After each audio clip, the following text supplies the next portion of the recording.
خوشی ها و خرسندی تبریک میگیم و تهنیت میگیم و از خدای مهربان دعاگو هستیم که با این نامی که بسیار نام زیبا و خوب گذاشته است احمد جان ما را لایق و سزاوار بگرداند. این فرزندی شود که همیشه برای این خاندان، برای این اولاد همیشه یک عزت باشه، یک عزت بیاره، خیر بیاره. از فرزندای بسیار بسیار نیکی باشد، یعنی فرزندی خداشناس شود، فرزندی خدا ترس شود و از الله مهربان دعاگو هستیم که اگر برادر ما حاجی باز هم اگر در انتظار باز فرزندم باشد خداوند میمبدم با فرزندای خوب و فرزندای نیک نصیبش گرداند.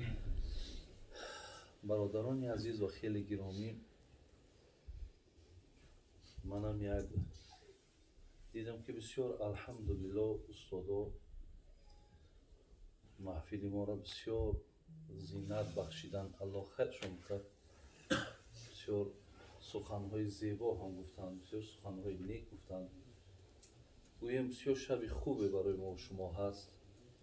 من یک حدیثی را برادران عزیز و گرامی که بزار و جناب حیثمی و جناب منذری و جناب بیهقی و همشون جمع این حدیث از نام عبدالله ابن مسعود رضی الله عنه میارن که رسول اکرم صلی الله علیه و سلم گفته بود است که ان الله قسم بینکم اخلاقکم کما قسم بینکم ارزاقکم.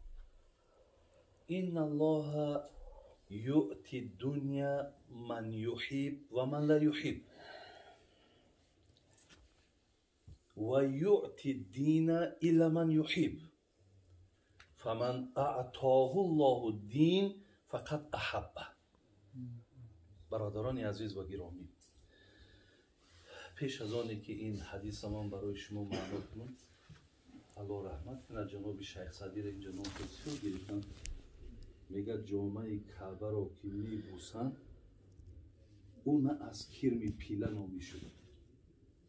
شما میبینید که برای جامعه کعبه چقدر تلاش شدیم. هر سال جامعه کعبه را علیش میکنند، پاره میکنند، به هر دست هم اون نمیرسند. هر یک نفرهایی که شاید خیلی معروفیت دارن برای اونها تبرکن از او جامعه خانه کعبه یک قسمت که میرسه. میگد میدونی که اون به خاطر همو در اونجا خیلی رشته ها و پیله های بسیار با قیمت استفاده میشه. میگه آبروی او پرده، آبروی او جامعه میگه از حسابی متریالش نیست، از حسابی رشتهش نیست. جامعه کعبه را که میبوسند اون از کرم پیله نامی شد. با عزیز نشست روز چند لاجرم همچون او گرامی شد. او را قیمتش میگه به خاطر که با کعبه که هم نشین بود او را آبروش از حساب خانه کعبه میگه. برادران عزیز، امروز این عزت، این آبرو، این منزلت، این ثوابی را که شما هم گرفتید، الله مهربان برکت برادر ما حاجی را که خیلی همت کردند و حضور این علمایی که در اینجا برای ما و شما نامشون گرفتن، ما امروز این ثواب ها را از همین جهت یافتیم.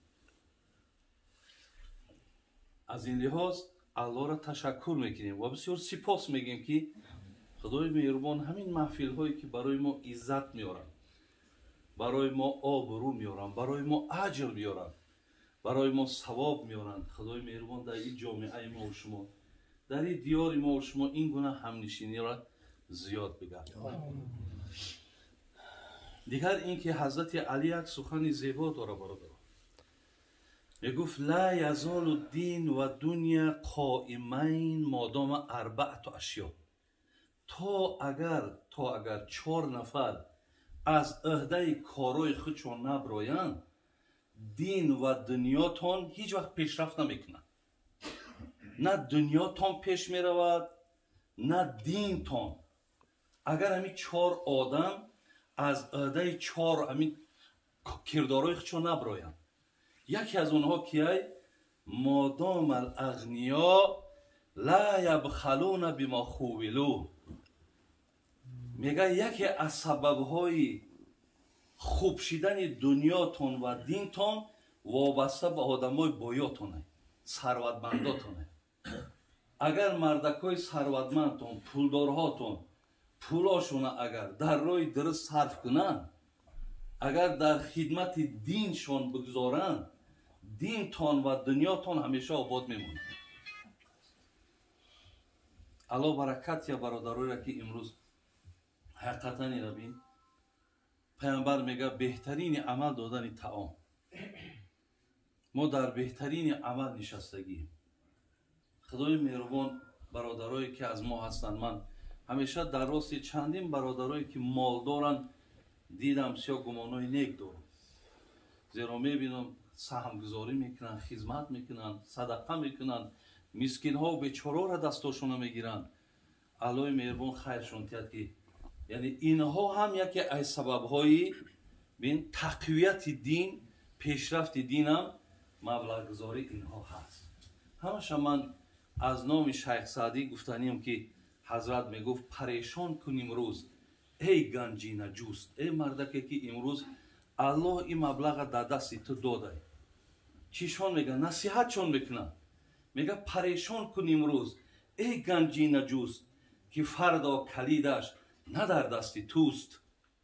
بینه بر کفی دست هرچی هست که فردا بدندان گزی پشتی دست. حضرت میگه امروز کلید در دست های، امروز بگیم که کنترل پول در دست های بکو. میگه بکو که مقصد ساعت میه که این کلید در دست دیگران میزنن. بعد او وقت دیگر از مال تو اون میروه جنتو، لیکن تو آدم مالدار به مالت میره در عذاب الله. الله رحمت چون کنه که برای ما چقدر عادی میکنن، ساده میکنن، میفهمونن که تا که ما این چیزها را احساس کنیم. میویم به سر سخن حضرت عبدالله برادران. حضرت عبدالله ابن مسعود، حضرت عبدالله ابن مسعود اینجا استاد شدگن، دانلو بسیار استادا شدگن، همشون که ما از کتاب های ایشون استفاده میبریم. همگان میدونن که پایه یکی از ستون های مذهبی خودمون حضرت عبدالله ابن مسعود هست. اکثرا بگیم تمام استدلال هایی که هست، تمام حجت هایی را که مذهبی خودمون میارد، بیشترش از جناب عبدالله ابن مسعود هست. حضرت عبدالله ابن مسعود برادران عزیز، همین داستان اسلام آوردنش یک عجیب داستانی هست. اصلا این جناب عبدالله ابن مسعود از بس که همین گویم پادبان بود، به نام پادبان در مکه مشهور بود و گوسفندای کرمی چران، گوسفندایی که از بدبختی که در جنگ بدر کشته شد، عقبه ابن ابی معیط که در جنگ بدر این انسان کشته شد. وقتی همین عقبه ابن ابی معیط هم برادر عزیز، ما در سوره فرقان آیاتهای 27 28 29 سبب نزول همین را نسبت میتن به همین عقبه ابن ابی معیط مشرک. میدونین یک عجیب چیزی هست برادرها، برای شنیدن بسیار مهم است که در ذهنم آمد برای شما گویم. آیت داریم در سوره فرقان، اعوذ بالله من الشیطان الرجیم، یوم یعز الظالم علی یدیه یقول یا لیتنی اتخذت مع الرسول سبیلا یا ویلتا لم يتخذ فلانا خلیلا لم اتخذ فلانا خلیلا ولقد اضلنی عن الذکر بعد اذ جاءنی و کان الشیطان للانسان خذولا.